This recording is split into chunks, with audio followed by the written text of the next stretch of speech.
En esta presentación vamos a continuar con la segunda parte de los hidratos de carbono. En esta segunda parte nos dedicaremos al estudio de los oligosacáridos y polisacáridos, teniendo en cuenta su composición química. Veremos ejemplos y la importancia biológica de estos compuestos, así como sus funciones. Tengan en cuenta que este es un material introductorio que les servirá de guía para complementarlo con la bibliografía recomendada que se detalla.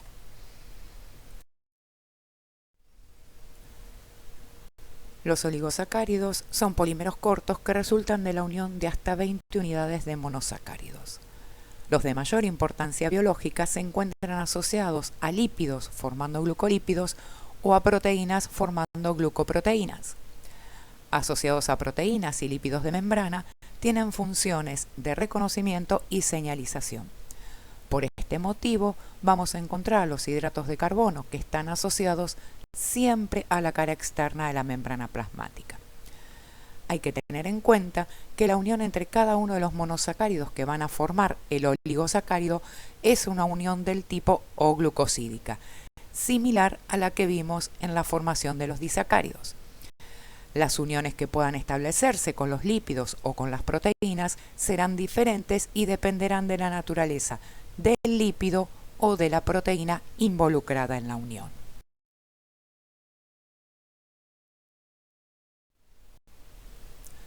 Como ejemplos de oligosacáridos, veremos los determinantes antigénicos del sistema AB0 de los grupos sanguíneos. Los 4 grupos sanguíneos están determinados por los oligosacáridos que se encuentran unidos a la cara externa de las membranas de los eritrocitos. La composición de estos oligosacáridos está descrita en el dibujo. Los glóbulos rojos presentan en su superficie algunos de los determinantes antigénicos, que como pueden observarse son diferentes. Las diferencias que existen entre estos 3 determinantes hace que existan diferentes grupos sanguíneos y por lo tanto la donación y la recepción de sangre está limitada por la presencia de uno u otro de estos determinantes. En el caso del determinante 0, que tiene poco poder antigénico, estos individuos poseen un grupo sanguíneo que es capaz de donar sangre a cualquier otro grupo. Por eso se los llama dadores universales.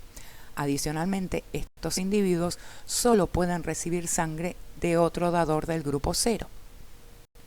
En el caso de los determinantes A y B, el poder antigénico es mayor, por lo que solo pueden donar sangre a individuos del mismo grupo, esto es, los del grupo A los del grupo A y los del grupo B a los del grupo B, aunque también pueden donar a los individuos del grupo AB.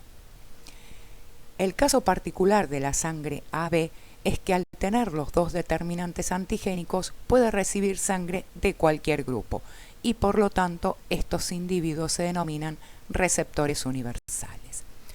Como una aclaración, este es un ejemplo de funcionalidad de los oligosacáridos relacionado a su diferente composición química. Tengan en cuenta que cuando se habla de los grupos sanguíneos, además hay que tener en cuenta el factor RH asociado.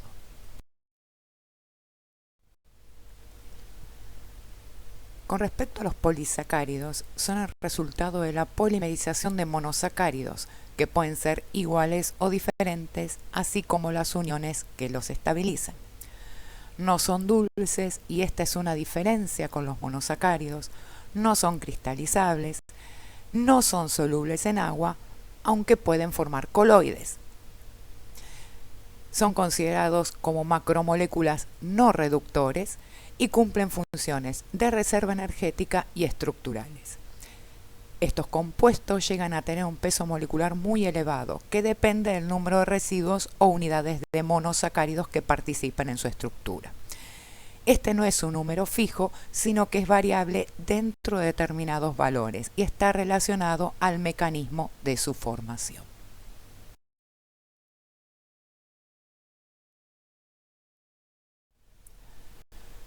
Con respecto a los polisacáridos, hacemos una distinción entre los homopolisacáridos, que son aquellos que están formados por la unión del mismo monosacárido, y los heteropolisacáridos. en los cuales encontramos por lo menos dos tipos diferentes de monosacáridos en la molécula. Además, en cada uno de estos tipos podemos tener polímeros lineales o ramificados. Vamos a ver distintos ejemplos, tanto de homopolisacáridos como de heteropolisacáridos en sus formas lineales o ramificadas. Como comenté al comienzo de la presentación de los polisacáridos, entre sus funciones se encuentran la de ser reserva energética. Los polisacáridos de reserva más importantes son el almidón en las células vegetales y el glucógeno en las células animales. En ambos casos se trata de homopolisacáridos y se encuentran en el interior de la célula formando agregados o gránulos de gran tamaño. En la imagen que tienen a la izquierda pueden visualizar los gránulos de almidón y en la de la derecha los de glucógeno. En la parte inferior de cada una de las microfotografías electrónicas está la medida aproximada de los gránulos. Los de almidón son 10 veces más grandes que los de glucógeno en promedio.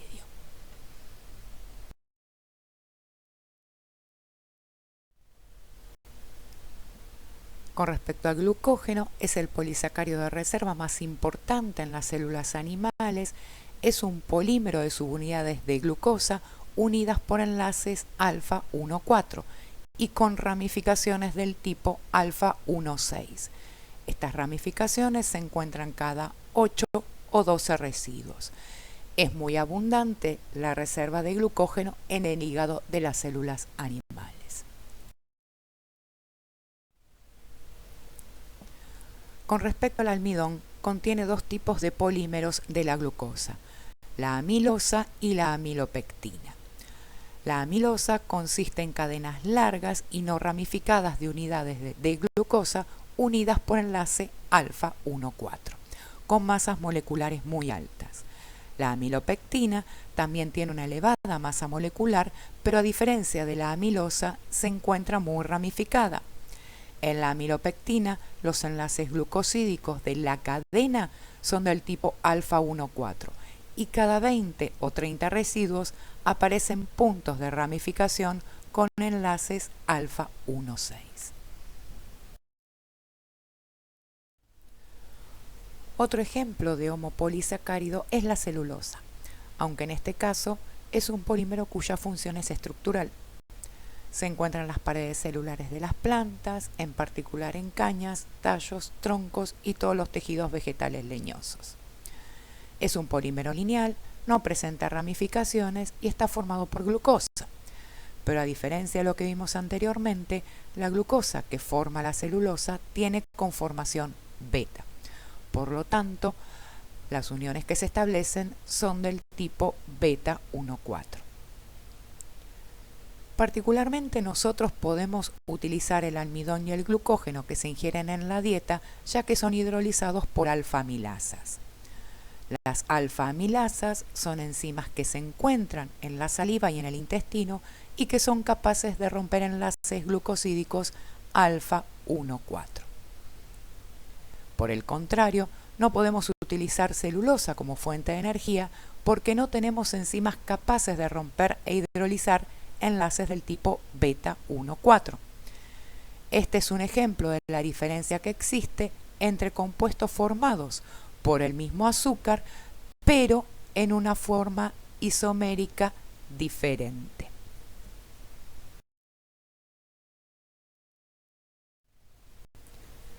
La quitina es un homopolisacárido lineal compuesto por residuos de N-acetilglucosamina unidos por enlaces beta.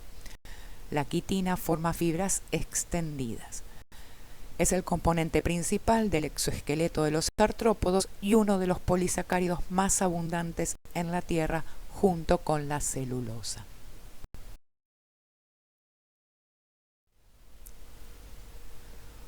Como ejemplo de heteropolisacáridos nombramos a los glicosaminoglucanos.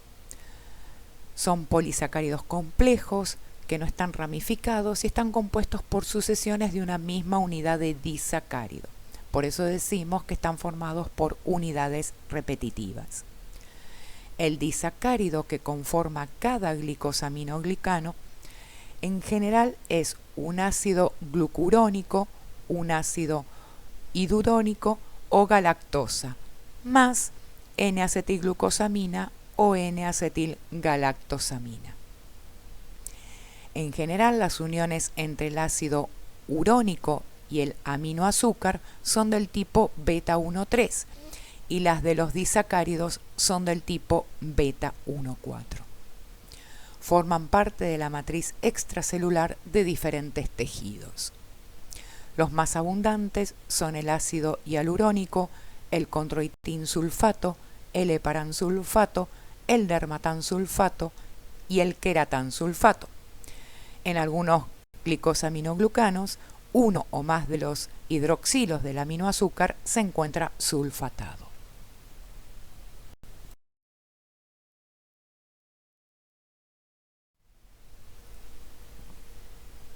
El ácido hialurónico consiste en un polisacárido en el que se alternan el ácido D-glucurónico y la N-acetilglucosamina. Se encuentra en el humor vítreo, en el líquido sinovial y en asociación con otros glicosaminoglucanos en cartílagos y tendones. De los ejemplos que vamos a ver en esta presentación, el ácido hialurónico es el glicosaminoglicano de matriz extracelular que no va a formar proteoglicanos. En cuanto al condroitinsulfato, es un glicosaminoglucano compuesto por repeticiones de parejas de ácido glucurónico y N-acetilgalactosamina. Lo ubicamos principalmente en el cartílago, tendones, ligamentos y piel.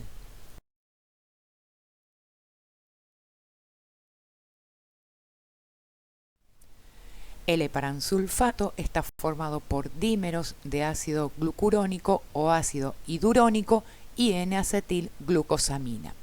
Unido a proteínas específicas, regula diferentes funciones. En cuanto al dermatansulfato, está formado por ácido glucurónico o ácido hidurónico más N-acetilgalactosamina. Lo podemos encontrar principalmente en la piel, en los vasos sanguíneos y en válvulas cardíacas.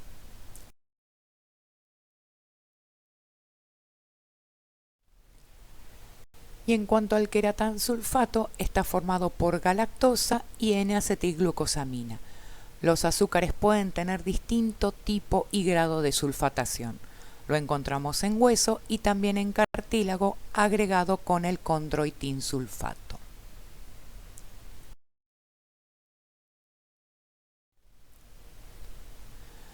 Los proteoglucanos son la asociación entre los glicosaminoglucanos que vimos anteriormente y proteínas específicas. La unidad básica de los proteoglucanos es una proteína o core proteico a la que se unen covalentemente uno o varios glicosaminoglucanos. La unión es generalmente en un residuo de serina mediante un puente trisacárido.